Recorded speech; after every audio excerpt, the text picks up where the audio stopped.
नमस्कार, जनप्रवाद सुपरफास्ट में आपका स्वागत है। मैं हूं हेमेंद्र सिंह। एक नजर डालते हैं आज की सुर्खियों पर। ये मोदी ने लॉन्च की आरबीआई की 2 इनोवेटिव स्कीम, कहा योजना से देश में निवेश के दायरे का होगा विस्तार। ये मोदी बोले, देश में सुरक्षित निवेश का मिल रहा है बेहतर विकल्प, सिस्टम के प्रति जमाकर्ताओं का विश्वास हो रहा है मजबूत। सीडीएस विपिन रावत ने आईटी एक्ट में संशोधन की बताई जरूरत, कहा कोरोना महामारी के दौरान 500% बढ़ा साइबर अपराध।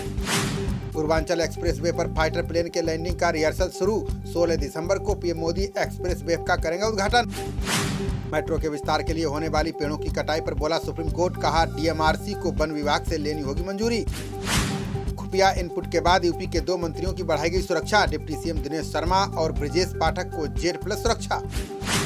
सलमान खुर्शीद के बाद विवादों में कांग्रेस के नेता राशिद अल्वी का जय श्री राम का नारा लगाने वाले निशाचर।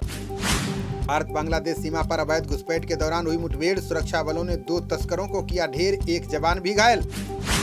सपा सरकार में मंत्री रहे गायत्री प्रसाद प्रजापति को उम्र कैद, गैंग रेप मामले में कोर्ट ने सुनाई सजा। लखीमपुर बवाल के 40 दिन बाद एसपी विजय ढुल पर गिरी गाज, लखनऊ में पुलिस मुख्यालय से संबद्ध कर प्रतीक्षा सूची में रखा। अब अपने घरों से दूर रहने वाले भी वहीं डाल सकेंगे वोट, चुनाव आयोग बना रहा है रिमोट वोटिंग मशीन की योजना। कंगना रनौत के भीख में मिली आजादी वाले बयान पर घमासान, आप नेता ने मुंबई पुलिस से की शिकायत, कांग्रेस भी भड़की। कंगना के भीख वाले बयान पर नवाब मलिक ने बोला हमला, कहा अभिनेत्री को सरकार करे गिरफ्तार, वापस ले पद्मश्री अवार्ड। सीएम भूपेश बघेल ने वित्त मंत्री निर्मला सीतारमण को लिखी चिट्ठी, छत्तीसगढ़ के लिए मांगा फंड, शेष भी कम करने की उठाई मांग।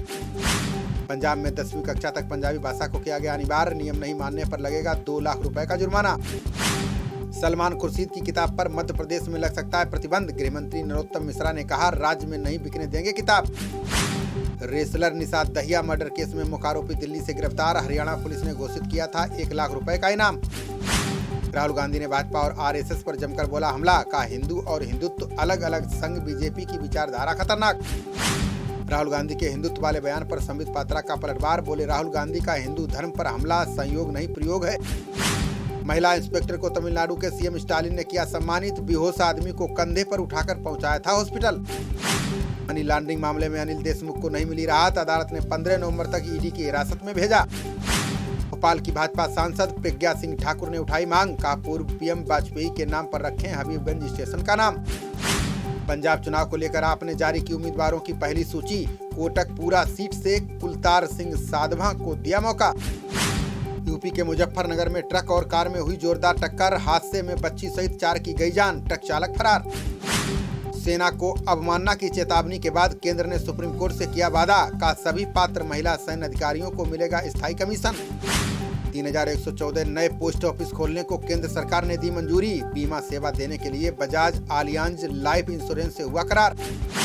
सानिया मिर्जा की कदर नहीं करते पति शोएब मलिक, टेनिस स्टार ने सोशल मीडिया पर वीडियो शेयर कर बयां किया दर्द। लगभग 5 घंटे रोज फोन पर बिता रहे भारतीय मोबाइल यूजर्स, सबसे ज्यादा लोकप्रिय गेमिंग ऐप्स के डाउनलोड्स में 28% का इजाफा। बाढ़ प्रबंधन पर कैग की रिपोर्ट को लेकर कांग्रेस ने केरल सरकार को घेरा, वीडी सतीशन बोले गलत नीतियों के कारण गंभीर बनी बाढ़ की समस्या। पीसी मोदी ने संभाला राज्यसभा के नए महासचिव का पदभार, सीबीडीटी के पूर्व अध्यक्ष के रूप में दे चुके हैं सेवाएं। दिल्ली हाईकोर्ट ने घर घर टीकाकरण पर केंद्र से मांगा जवाब, गंभीर रूप से बीमार लोगों ने घर पर की टीकाकरण सुविधा की मांग। महाराष्ट्र शिक्षा बोर्ड ने परीक्षा शुल्क वापसी की शुरू की प्रक्रिया, कोरोना के कारण परीक्षा रद्द होने के बाद उद्धव सरकार ने लिया फैसला। ग्लासगो जलवायु सम्मेलन में कई मुद्दों पर वार्ताकारों की चर्चा जारी, कोयले के इस्तेमाल को समाप्त करने के आह्वान से पीछे हटे वार्ताकार। दिल्ली राशन योजना पर 15 नवंबर को सुनवाई करेगा सुप्रीम कोर्ट, केजरीवाल पर समानांतर वितरण योजना चलाने पर फंसा हुआ है पेंच। दिल्ली सरकार ने ऑक्सीजन संयंत्र लगाने के लिए आमंत्रित की निविदा, 26 नवंबर रखी गई आवेदन जमा करने की अंतिम तारीख। स्वतंत्रता संग्राम सेनानियों के वंशजों ने कंगना रनौत का फूंका पुतला, आजादी को लेकर विवादित बयान पर लोगों ने जताई नाराजगी। दिल्ली हाईकोर्ट की फटकार के बाद यूपी के 2 अधिकारी निलंबित, पुलिसकर्मियों पर लगा है पीड़ित पर अवैध गिरफ्तारी का आरोप। मनोज तिवारी ने दिल्ली में 70% कम पेट्रोल की बिक्री का किया दावा, बोले वैट ज्यादा होने से यूपी और हरियाणा से महंगा है दिल्ली पेट्रोल। दिल्ली एनसीआर के 43% लोगों या उनके परिवार में हुआ डेंगू, सर्वेक्षण में तेज बुखार, थकान और जोड़ों के दर्द जैसे दिखे लक्षण। देश में त्योहारी सीजन के दौरान हुई 9 अरब डॉलर की ऑनलाइन बिक्री, सलाहकार कंपनी रेड सीर की रिपोर्ट में सामने आई जानकारी। महाराष्ट्र के सीएम उद्धव ठाकरे की रीढ़ की हड्डी की हुई सर्जरी, सीएमओ ने बयान जारी कर स्वास्थ्य के ठीक होने की दी जानकारी। चंद्रमा की ऊपरी परत में है भारी मात्रा में ऑक्सीजन, 1 लाख वर्षों तक जीवित रह सकते हैं 8 अरब लोग। शिक्षा मंत्रालय ने शिक्षा में सुधार के लिए शुरू किया कार्यक्रम, राष्ट्रीय उपलब्धि सर्वेक्षण के जरिए किया जाएगा नीतियों का मूल्यांकन। वाराणसी में भाजपा की बैठक से पहले हिरासत में लिए गए कांग्रेस कार्यकर्ता भाजपा पर सरकारी संस्थानों के दुरुपयोग का लगा रहे थे आरोप। दिल्ली सरकार ने शुरू किया हर घर दस्तक अभियान, टीके की पहली और दूसरी खुराक लगवाने के लिए होगा पंजीकरण। राजस्थान के पूर्व डिप्टी सीएम सचिन पायलट ने की सोनिया से मुलाकात, राजस्थान मंत्रिमंडल में जल्द फेरबदल को लेकर हुई बात। कन्नौज के एक मकान में ताला तोड़कर लाखों की चोरी, देवी जागरण देखने गए थे घर के सभी लोग।